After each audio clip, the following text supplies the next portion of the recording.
మనలో చాలామందికి ఏదైనా ప్రాబ్లం వచ్చింది, 1, 2, 3 ప్రాబ్లమ్స్ ఒకేసారి వచ్చేసాయంటే, అమ్మో! ప్రాబ్లమ్స్ అని నాకే వచ్చేసాయి, ఇంక నేను బతకడం వేస్ట్, చచ్చిపోవాలి అని అయితే అనుకుంటారు.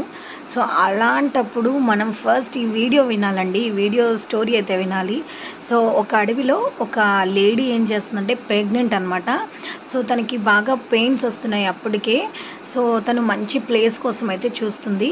సో అటు ఇటు చూస్తుంటే తనకి పక్కన ఒక మంచిగా ఒక వాగైతే కనిపించింది. పక్కనే ఒక గడ్డి పొదలైతే కనిపించాయి అనమాట. ఇంకా తను ఏమనుకుందంటే, సో ఇదే బెస్ట్ ప్లేస్ అనుకుంది. అటు ఇటు తిరుగుతూ ఇంకా డెలివరీ కోసం వెయిట్ చేస్తుంది అనమాట. అంతలోనే సో ఉరుములు మెరుపులు అయితే స్టార్ట్ అయిపోయాయి. పెద్దగా ఒక పిడుగుపడి పక్కనే ఒక చెట్టు అయితే కాలిపోయింది. చాలా అంటే ఈ లేడీకి కొంచెం దూరంలో ఉందన్నమాట.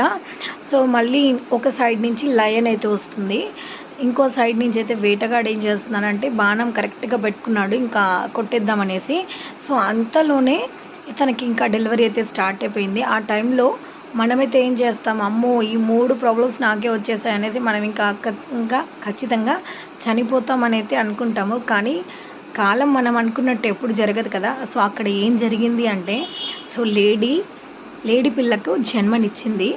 అంతలోనే సో మెరుపు దాడికి అంటే ఉరుములు మెరుపులు స్టార్ట్ అయ్యాయి కదా, ఆ మెరుపులకి వేటగాడి కళ్ళు అయితే పోయాయి అన్నమాట.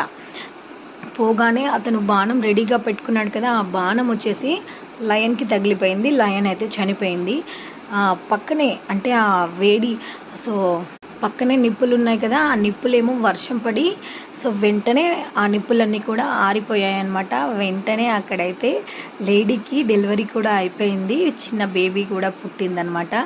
సో తనైతే హ్యాపీగా ఉంది. చూసారా, 3 ప్రాబ్లమ్స్ ఒకే దగ్గర నుంచి వచ్చాయి. కాకపోతే అక్కడ బేబీ బతుకుతుందో బతకదో, అసలు లేడీ బతుకుతుందో బతకదో అని అనుకున్నాము. కానీ దేవుడు చూసారా, ఎప్పుడు ఏం చేయాలో దేవుడికి బాగా తెలుసు.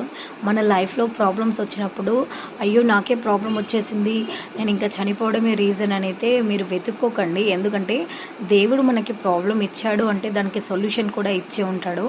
సో ఏది జరిగినా కూడా మన లైఫ్లో మన మంచికే అనుకోవాలి. సో అక్కడి నుంచి ఒక కొత్త స్టెప్ అనేది మనం తీసుకోవాలి. అంతేకాని సో మనం అక్కడే ఆగిపోవాలి, మన లైఫ్ ఇంతతోనే ఆగిపోతుంది అన్న ఆలోచన మాత్రం మన మైండ్లో అస్సలు ఉండకూడదండి. ఎందుకంటే సో ప్రాబ్లం వచ్చినప్పుడు సొల్యూషన్ కోసం వెతుక్కోండి. అంతేకాని ప్రాబ్లం దగ్గర ఆగిపోయి సో మనం చనిపోవడమే దానికి ప్రాబ్లం అని మాత్రం అస్సలు అనుకోకండి. సో మీకు ప్రాబ్లం వచ్చిన ప్రతిసారి ఈ లేడీ స్టోరీని అయితే కంపల్సరీ వినండి. ఎందుకంటే చూసారు కదా, 3 వైపుల నుంచి ప్రమాదం ఉన్నా కూడా సో లేడీ కాన్సన్ట్రేషన్ చేసింది తన డెలివరీ పైనే మాత్రమే.